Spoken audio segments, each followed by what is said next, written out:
Welcome, folks. This is Tom O'Brien of TFNN. We go 5 days a week. We go 10 hours a day. We go 24 hours a day on the internet at TFNN.com. Always remember, folks, whatever you think about, you bring about. Whatever you focus on grows. Hope everyone's having a great day, safe day. Let's make it a great night, folks. Last day of July. This is pretty wild, man.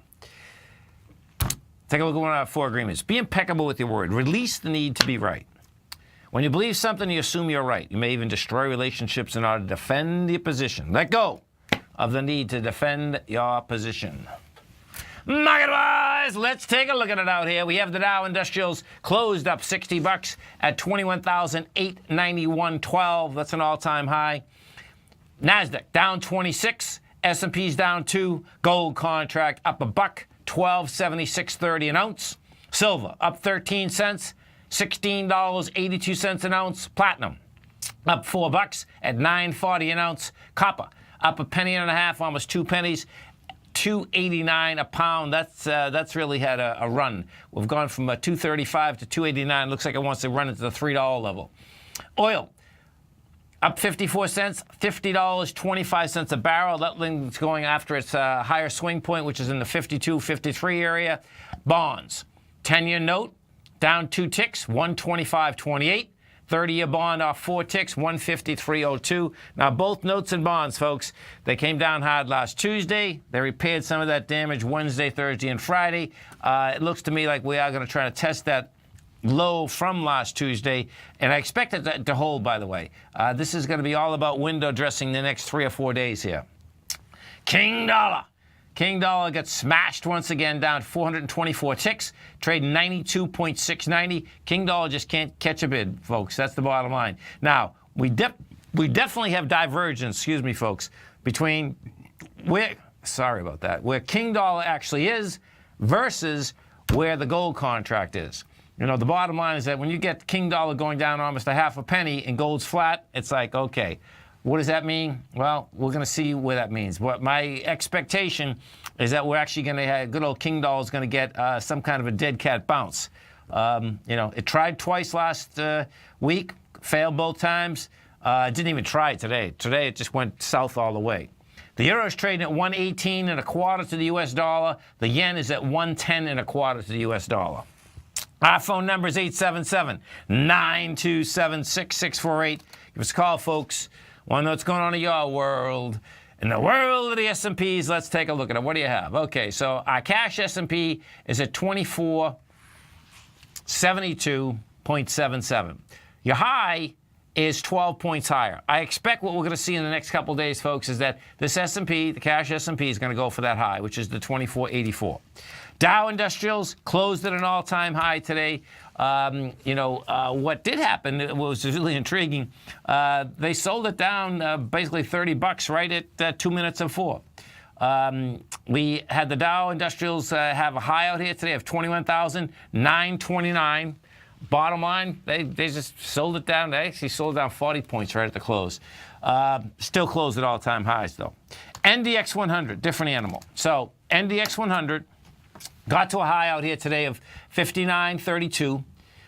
Couldn't handle price.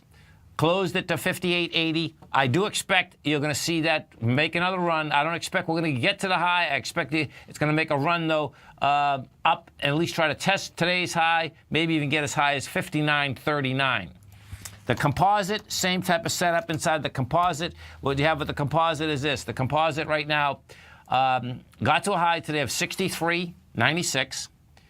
The high is 64.60. Composite gave it up today. I don't see the composite getting to the high, but I do see it trying to get up into a higher high than today, meaning 64.32. The high today was 63.96. Apple is the one that can actually get that baby going. Apple's coming out with its numbers after the close tomorrow night, 4:30 actually, the Apple will come out. So Apple won't be out when the first session of the NASDAQ futures is still open. They close at 4:15. They come out at 4:30. Apple's come off that high and come off pretty heavily on the 9th of June. That being said, we came down the 9th of June with 64 million. You came down last Thursday with 32 million.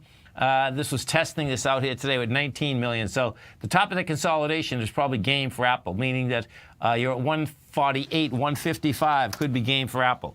That's enough to put a little juice Wednesday morning inside that NDX 100 for that test once again. Gold contract. What do we have with the gold contract? Gold contract out here today. We're on the December contract. We had a low of 1271. You are trading 1275. This contract wants to run to the highs of April and June, which is 1307. You know, that being said, you know, we've had the run from the 1211. It looks to me not quite right as to the aspect of why the gold contract couldn't move today when, in fact, the dollar moved south with a vengeance. The yen moved south with a vengeance, okay? And those correlations are pretty direct. You know, the yen has just gone from 114 to 110. You know, the lower end of this, which the yen wants to get into, is the 109. We'll see where it breaks 109, you get 108. You start putting that together, and that's basically saying that something's around the corner here, that good old dollar wants to basically catch a bid. The bond market, and this could be all about window dressing, by the way, too, folks. The 10-year note, that's at 125.28. I expect you're going to see that test out the 125.15 and then shoot all the way up to this 127.08. 30-year, I'm looking for the same thing. The correlations are going to be, this is going to be a pretty cool week inside the correlations, folks, because what you do have, you have had a slew of earnings come out. We're going to have a slew of earnings this week. Inside the NDX, that being said, it's really only Apple, one of the big dogs that are left, that can actually move the NDX. I suspect in between that, what you're going to have is that you're going to have the aspect of the bonds retest that low and then take off topside once again. And if we go over to the dollar index, what you're going to see is that the dollar out here today, bottom line, it's going to show up in a lot of charts tonight, folks, because what the dollar index did today is that it broke the consolidation that this baby has been in since March. Whoops, close that one. Since March of 2015. So that's pretty intense. You know, the bottom of that consolidation just tucked its nose right underneath the bottom, 93,155. And we are at 92,730. You stay right there, folks. We'll be coming right back. Our phone number is 877-927-6648. Dow finished up 60. NASDAQ down 26. S&P's flat. We're going to be right back.